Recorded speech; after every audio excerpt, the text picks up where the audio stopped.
Thank you for listening today on Revealing Wholeness, sponsored by Infinity Whole Health. Check out our website at infinityWholeHealth.com, where we are revealing the eternal in each individual, the infinite in the individual.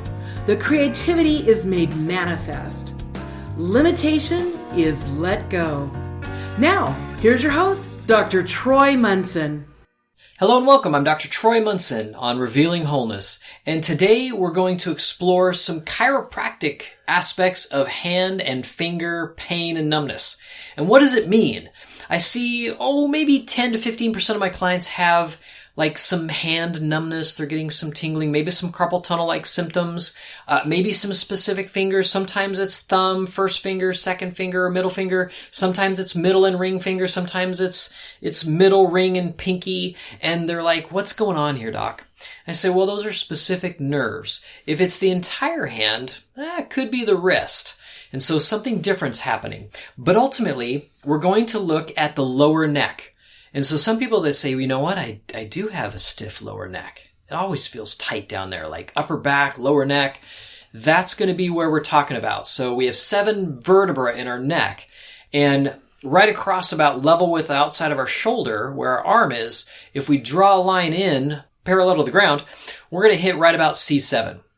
And that C7 is where hand symptoms come from.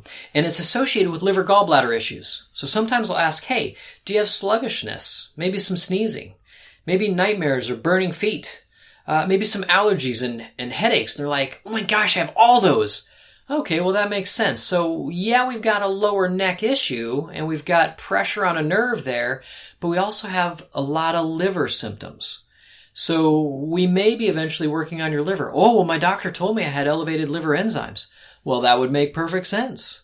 So what happens chiropractically if we take the pressure off this nerve in this lower neck? Well, now we free up that nerve and those muscles to kind of allow that communication to happen much more freely, and perhaps maybe we can tell the heart to have a little bit better communication, and let's maybe repair some of those cells in the liver. So that takes time, and we can do that. And then we might tell that person, you know what, you probably want to eat some liver too. But they're like, I don't eat liver, doc, thanks, but no thanks. Okay, could you take it in a pill? Sure, I could do that. Great, then we're going to give it to you in a pill. So I'll do some things like that when it comes to the hand pain. Now let's say we truly have some finger stuff, and it's mostly just fingers. Now we're dealing with that T1, T2. That's upper back. So if you feel your upper back and you feel a bone sticking way out, right in the middle, that's typically T1. Now, not all the time. Sometimes it's T7, sometimes it's T2.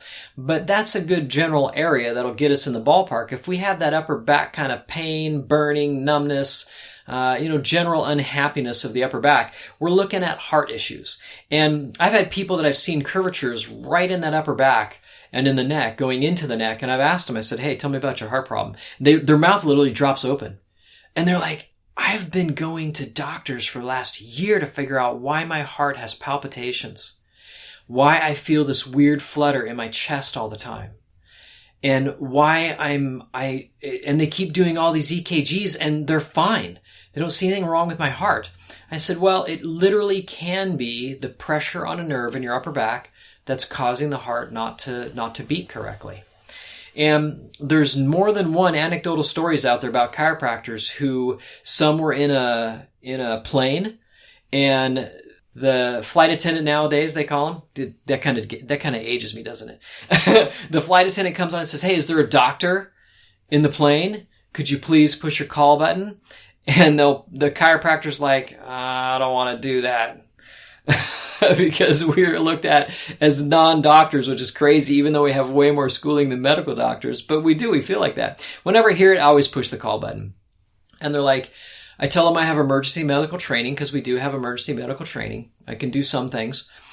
But chiropractors they've literally taken them up to the cockpit, and they've got pilot like laying on the ground sometimes they're actually seizing in their chair. The co-pilot's freaking out and everybody's freaking out, and they'll literally adjust the pilot right there and they'll stop. One of the more funny ones, one of the docs that I'd listened to, he comes upon this pilot and he's seizing, And he makes a joke. I won't tell it here because it's a doctor joke and nobody will get it. But suffice to say, he says, I'm assuming this one is the guy with the problem. And they're like, well, duh. And so he walks up and he palpates his neck and adjusts him. And the man immediately stops seizing. And he looks up at this doctor and says, who are you? And, he almost passes out, he says, because he's a funny doctor. Anyways, I hear about that. I've even heard of people, they're in a restaurant, somebody's having a heart attack, they'll adjust their upper back and their neck, and they'll come out of the heart attack. The paramedics will come along and actually now, administer whatever they need to administer, but they've had hearts normalize by simply adjusting the spine.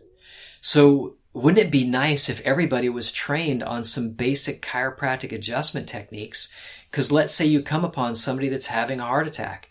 For my job, I'm going to go adjust the neck and upper back and say, okay, keep going your chest compressions. Let's get everything working that we possibly can.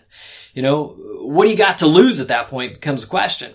So those are some things that you ought to kind of think about. So I'm just going to read some other symptoms with finger pain. Could already be diagnosed with coronary artery disease, functional heart conditions, high or low blood pressure, chest pain, difficulty swallowing, and fluid retention. So that would all be things that go right along with that upper back being out of alignment, putting pressure on the nervous system, and thinking, I have a heart problem instead of chiropractic problem. Maybe you do have both, but maybe it's just a chiropractic problem. So next time you hear of something like that, you might point people in the right direction or maybe a little more holistic direction. So until next time, I'm Dr. Troy Munson on Revealing Wholeness. Thanks for listening.